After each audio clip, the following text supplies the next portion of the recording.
Μετά από εκείνο το ντοκιμαντέρ στο Netflix που έλεγε Αλαντάλα για το Μεγαλέξανδρο, σήμερα θα αποκαλύψουμε όλη την αλήθεια. Κυρίες και κύριοι, καλεσμένος μας, ο Μέγας Αλέξανδρος. Καλησπέρα σας. Ευχαριστώ πολύ για την πρόσκληση. Εμείς ευχαριστούμε που μας ήρθες από το μακρινό βορρά. Καταρχάς, να σε κεράσουμε κάτι από τον τόπο σου. Μια μπουγάτσα με κρέμα, ένα τοπίνο τσοκοχόλικ. Όχι.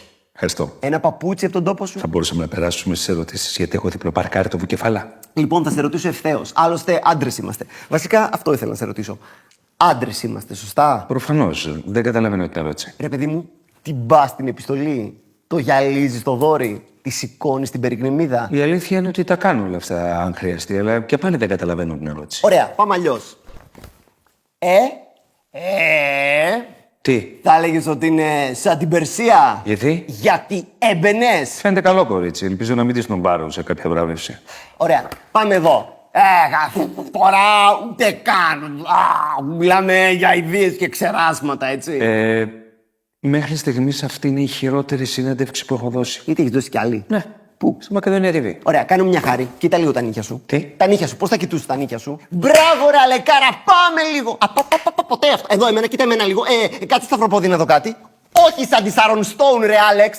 Έτσι είναι καλύτερα. Μπράβο, ρε παιχτούρα μου, το βρήκες με τη δεύτερη. Να σου πω, αγαπημένο τραγούδι Backstreet Boys. Ναι, το incomplete. Πολύ ωραία επιλογή, αλλά η σωστή απάντηση ήταν κανένα, ρε Αλέξανδρε. Γιατί όμως? Λοιπόν. Fuck, Mary, Kill. Ηφαιστίωνας, Ροξάνη, Ιωάννα Τούνη. Ηφαιστίωνας. Ηφαιστίωνας τι όμως? Αν κατάλαβα καλά, με ρωτάς για τη σχέση μου με τον ηφαιστίωνα. Ακριβώς. Είχες εκεί ένα μπρο, ένα κολλητό να πηγαίνετε μαζί στο γήπεδο να δείτε Ολυμπιακούς αγώνες, να λέτε για τα κομμενικά σας, δηλαδή για τις γυναίκες που σας αρέσουν, και φαγώθηκαν τώρα τα Αμερικανάκια να σας βγάλουν ζευγάρι. Κοιτάξτε, δεν μπορούμε να μιλήσουμε για τη σεξουαλικότητα του τότε με τους όρους του σήμερα. Ήταν αλλιώς τα πράγματα. Η σεξουαλικότητα ήταν γενικά ρευστή. Δεν μας νοιάζει η σεξουαλικότητα γενικά, ας ήταν όσο ρευστή θέλει. Η δική σου σεξουαλικότητα μας νοιάζει. Πες μου, σε παρακαλώ, ότι δεν ήταν ρευστή. Πες μου ότι ήταν πηχτή και ακλόνητη σαν τσιμεντόλιθος. Γιατί σας νοιάζει τόσο πολύ όμως? Έκανα μία σειρά από πράγματα που αν μη τι άλλο αξίζουν να συζητιούνται παραπάνω από αυτό. Εμένα με νοιάζει.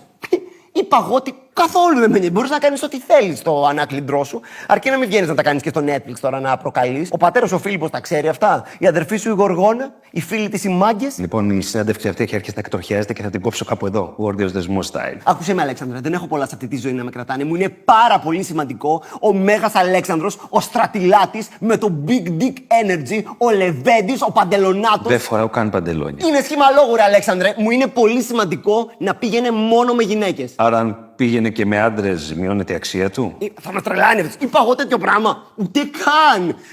Αλλά πες μου ότι το είπες για πλάκα. Τώρα το πες για να γελάσουμε, έτσι. Έλα, Λέκο, δεν μου λες τι σε έλκυε ερωτικά. Οι γυναίκες, μόνο. Οι άνθρωποι στην Ινδία ήταν 10 φορές πιο ευγενικοί και φιλόξενοι από σένα και είχα πάει να τους κατακτήσω, φαντάσου. Έχεις δίκιο, παραφέρθηκα. Τι μπορώ να κάνω για να επανορθώσω, τι να φέρω? Κάρι. Τι εννοείς, την Κάρι Μπράτσο από το Sex and the City? Πού την ξέρεις την Κάρι Μπράτσο, ρε Αλέξανδρε, γιατί μου ματώνεις την καρδιά?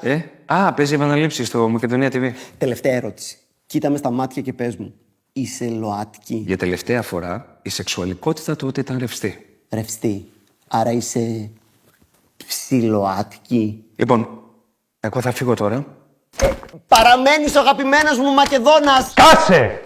Μετά τον Κώστα Μακεδόνα.